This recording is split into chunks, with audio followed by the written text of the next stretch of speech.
Och sen har vi en jättebra torkare här då som aldrig slutar funka för den är ju helt manuell. Och sen brukar Börje berätta för han hade en släkt som körde buss så att på vintern då det frös och det då knöt de fast en saltsill så att det inte skulle frysa på rutan.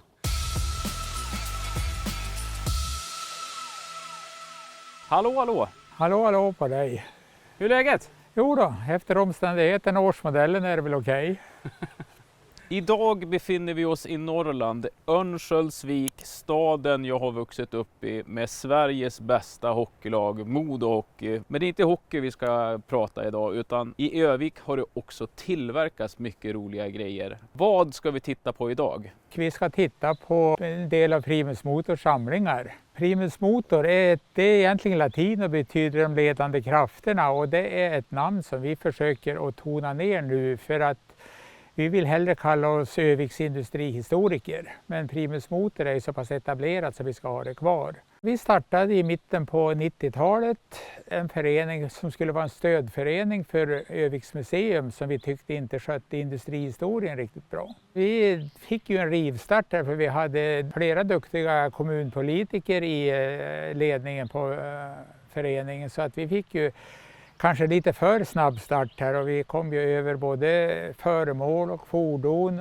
och från början hade vi även järnvägsfordon. Men med tiden så spretade det här lite för mycket så att det fick bildas en egen förening som heter Örnsköldsviks järnvägssällskap och vi mera Hägglundstrogna eller industrihistoriskt trogna fortsatte ju med den lokala industrihistorien. För tittarna som inte känner till Örnsköldsvik och Hägglunds.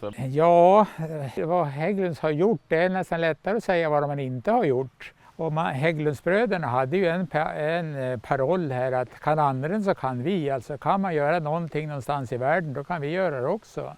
Ja, det beror nog på vilken generation du frågar. I min generation då tror jag man talar om bussar och kanske kommer man till Göteborg så talar man om spårvagnar. Men för lite yngre folk då är det ju gröna fordon, alltså militärfordon av alla de slag. Och det var man ju i ingången redan under andra världskriget med. Men det blev ju det som idag är BAE Systems, det är ju bara militär. Vår förening är ju inte en Hägglundsförening men det är ju som så att det är ju ett sånt bredd på det man har gjort. Det är ju svårare att hitta någonting man inte har gjort, någon form av verkstadsprodukt från skolbänkar till flygplan. Eftersom vi vill försöka visa produkter som fungerar idag så har det blivit väldigt mycket Hägglunds. De var ju, om vi säger 60-talet så var ju varannan kaross i Sverige tillverkad på Hägglunds. Så de var ju jättestora. Sen fanns det 10-tal andra som tog resten av karosserna. Den sista Hägglundskarossen byggdes 1973. Det var ju som så att det fick ju en sista boom med karosser, det var ju inför högertrafiken 67 för då behövdes ju all kapacitet på karosstillverkare i Sverige. Dels skulle det ju byggas en mängd nya bussar och befintliga skapliga bussar de skulle ju anpassas för högertrafik. I enklaste fall tog man bara upp en dörr på höger sida och mer avancerat så flyttade man förarplatsen också. Det här även ett antal år efter högertrafiken så hade karossörerna mycket att göra för då fasas de ut de sämsta vänsterbussarna och det behövdes nya bussar. Men en bit in på 70-talet då gick ju luften ur svenska karossbranschen för då hade vi så bra standard på bussar att och där det kommer någonting också som inte hade förekommit före 60-70-talet och det var ju utländska tillverkare. Och i Hägglunds fall så, ja man hade väl annat att göra och jag tror också högst personligen att man hade nog inte riktigt hängt med i utvecklingen. Tänk på ett exempel som Facit eller så att man trodde att man var bäst på marknaden och sen sprang man vart man omkullsprungen. Men ni har lite projekt vi ska titta på? Absolut. Ja, det är ju våran buss från 1930 som kom till oss nästan bara något år efter att föreningen var bildad. Så fick vi nys på ett bussvrak uppe i Vitåfors i Råneå. En Volvo med Hägglunds kaross från 1930. Den var vi och hämtade och det var inte mycket buss. Det var en entusiast uppe i Råneå som hade tagit hand om den som heter Birger Larsson. Och han hade börjat med att renovera motor och drivlina. Men han var dels till åren kommen och han hade andra projekt också, så han insåg ju att han skulle inte kunna ge sig på det här med karossen som i stort sett var obefintlig. Det tog ett antal år och 99 var den så pass färdig så att då kunde den delta i Hägglunds 100-årsjubileum. Det var inte glasad och den var bara grundmålad, men den gick att köra i alla fall. Och den färgsättning han har idag, den här vinröda färgen, den fanns inte heller, utan det var någon slags beige färg på den bitar av karossen som fanns kvar. Men när vi började lossa på bläckerna till dörrhandtagen, då hittade vi en vinröd färg inunder. Så att vi antar att det är ju originallacken. Och lika som inredningen här, det fanns ju ingenting kvar av inredning överhuvudtaget annat än lite fragment, och bland annat så någon skinnbit i vinrött.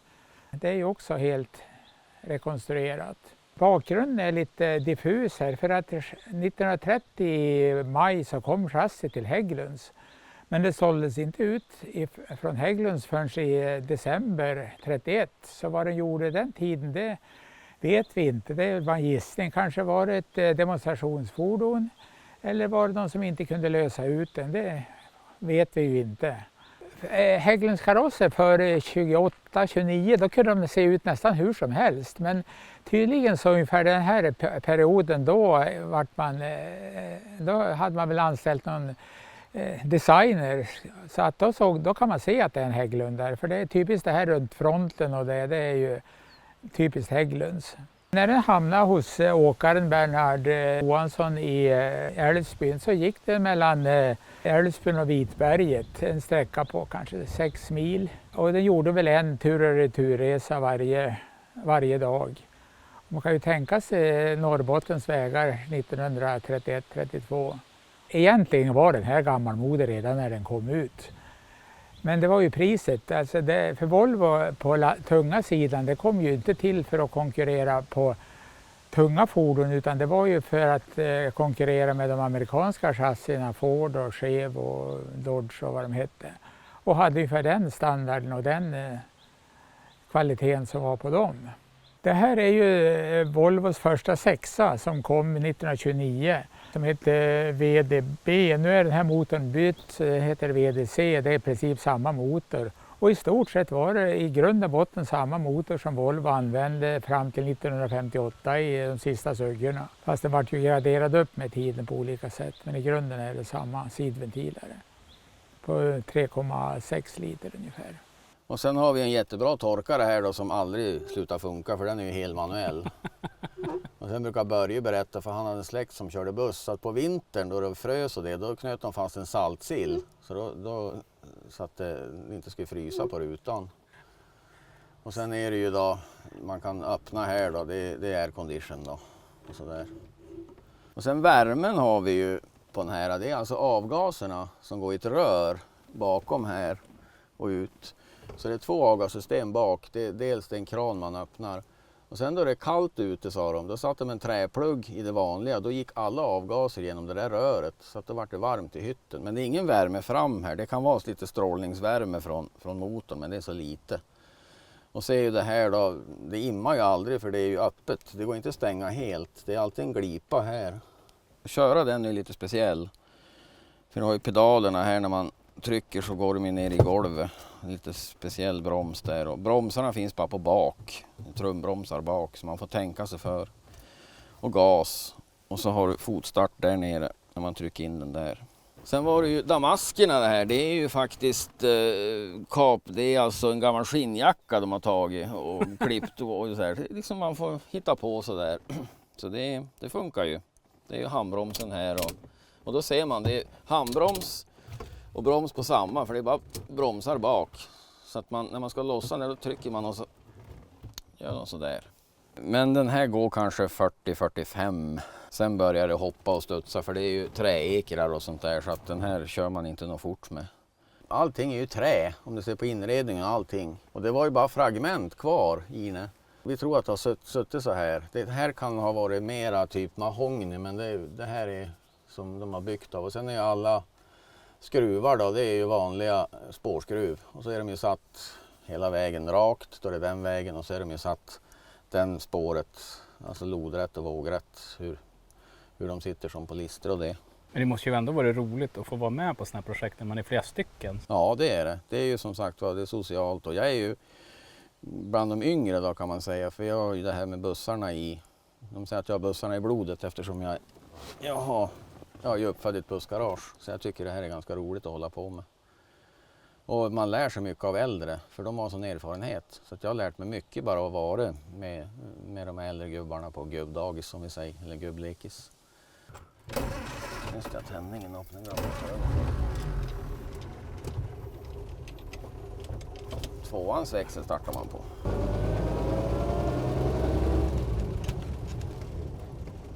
Ja.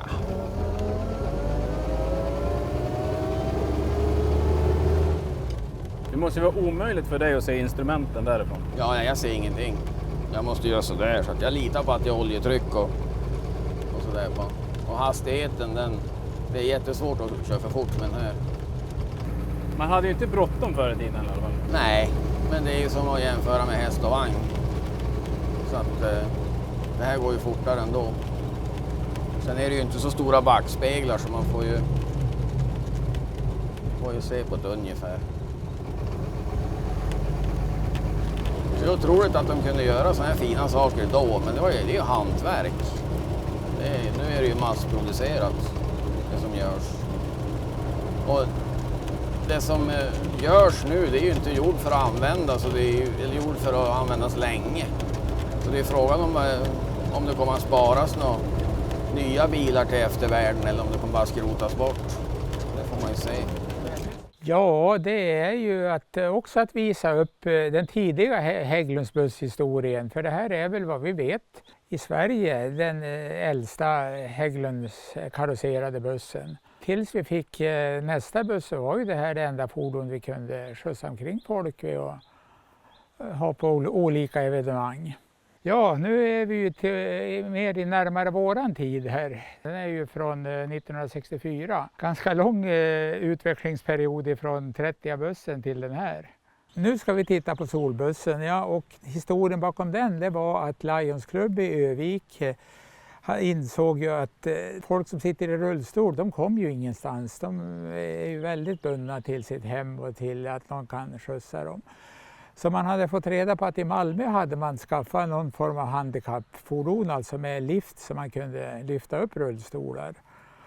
Och det skulle man ju göra hemma hos oss också, så att man började med en insamling här. Det var ju alla möjliga aktiviteter. Floyd Patterson var och boxades. Oj. Det var operation dagsverk och det var mycket som hände och alla ställde upp gratis, även Floyd Patterson.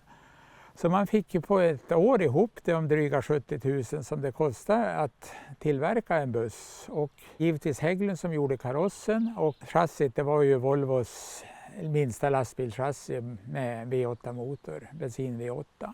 Och den kom ju som sagt var i trafik 64 och var i bruk till 78.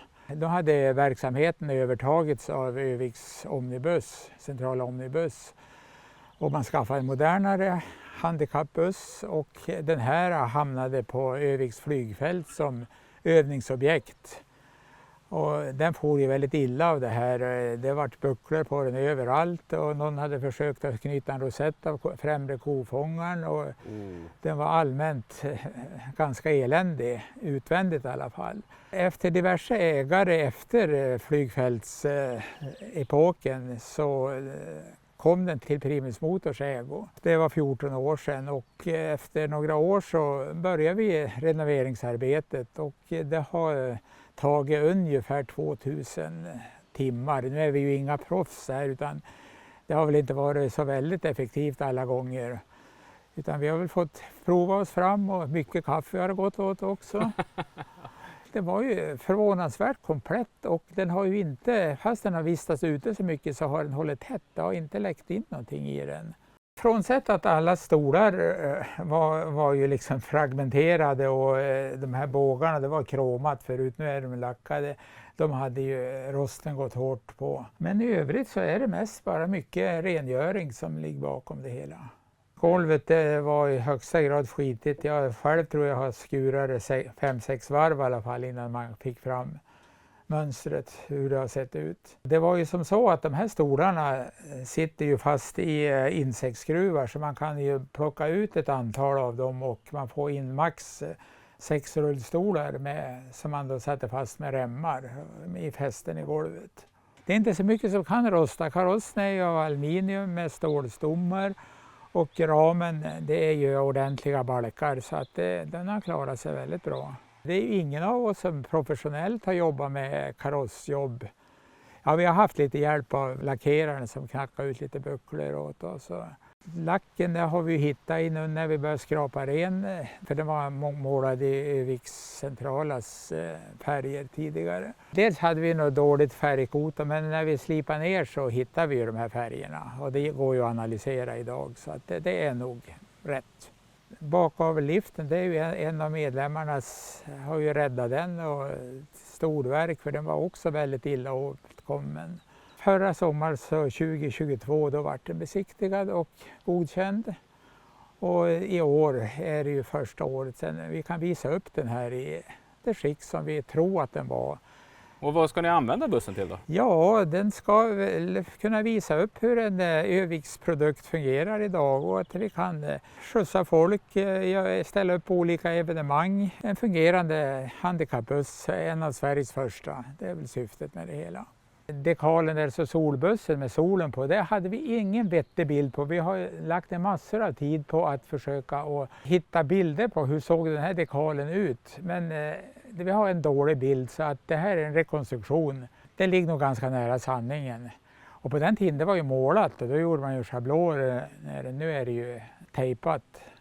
Men vi tror att det här är ganska riktigt. Ja, det är ju en Volvos V8. Det brukar ju väcka lite förvåning att Volvo har gjort en V8. Det har ju sin bakgrund i att på tidigt 50-tal så skulle ju Volvo göra en lyxbil. Och då utvecklar man en V8-motor. Men det blev aldrig någonting av det här. Det var en prototyp av det här V8. Men sen hade man ju den här motorn och kom på att man kunde använda den i sina minsta lastbilschassin. Och den har ju vissa likheter. I vissa stycken är det eller kan man säga att B18 är en halv B36. Så vissa komponenter stämmer till en B18-motor. Vi har inte gjort någonting åt det. Den är bytt olja i och bränslefilter och lite kylarslangar och sådana saker är åtgärdat. Elektrisk bränslepump har tillkommit.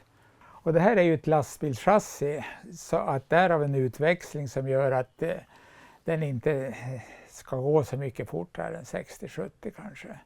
Fjädring är ju avpassat också för en lastbil, men på hyfsade vägar så är det ju helt okej i alla fall.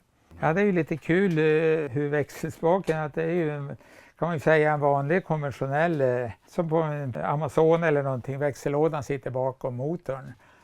Och för att inte behöva göra något länkage till en mer bekväm placering så satte man helt enkelt spaken bakom och böjde fram den så att föraren kom åt den.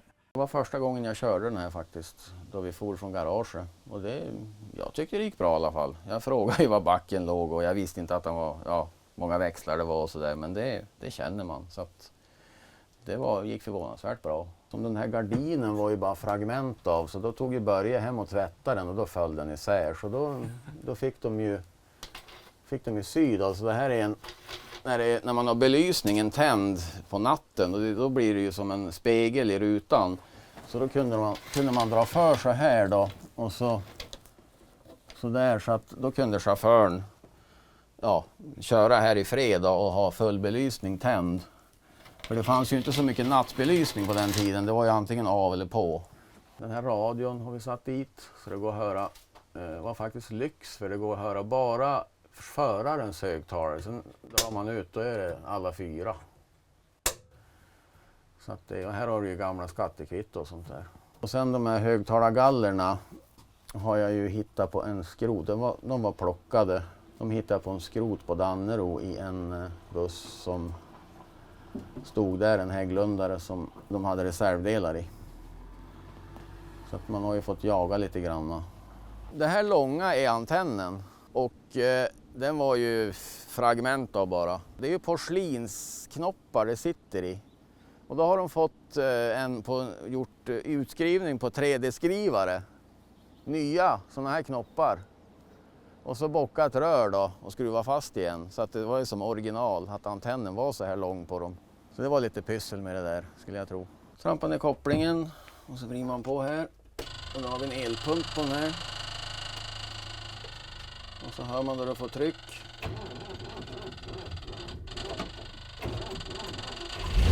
Så.